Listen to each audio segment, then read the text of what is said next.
ตู้พามาย่างวันนี้นะย่างแล้วก็เลย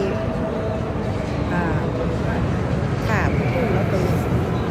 ออเดอร์อาหารกินข้าวก็เลยมาถ่ายเอาบนแคมป์สนุกปีนค่ะถ่ายจะเราจะสัญญาณไปหาเรา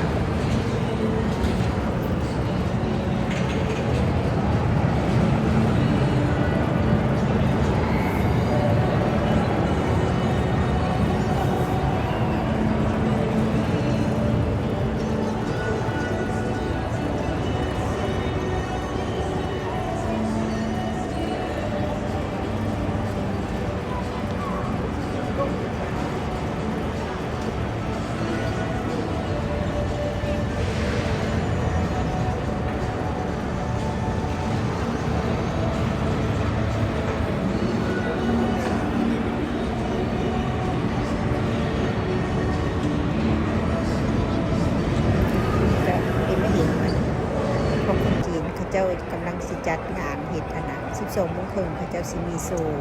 เขาเจ้าสลองนิวเยียร์เขาเจ้ากุจีน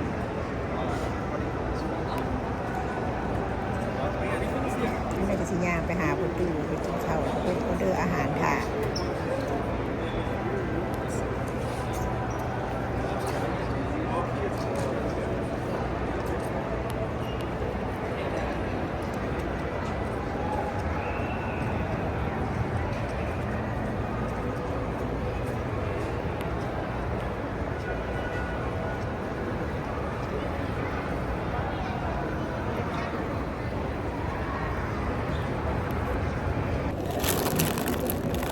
ย่างหิวเข้า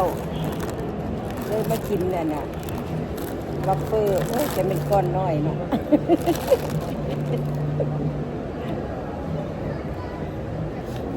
ก้อนน้อยก็จะที่กินเบิดหรือบอมักลูกโลคาหลายเนาะ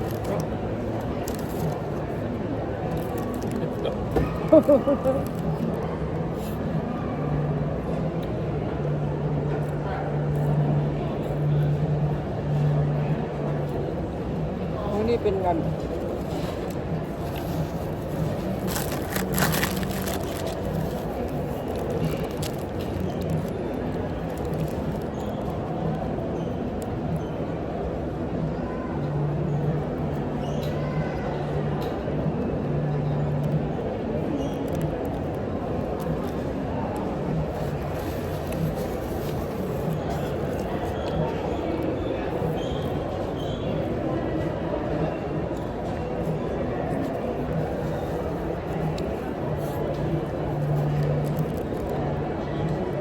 เบอร์เกอร์แล้วมันนี่นะเป็นฝรั่งดังโน้มันนี่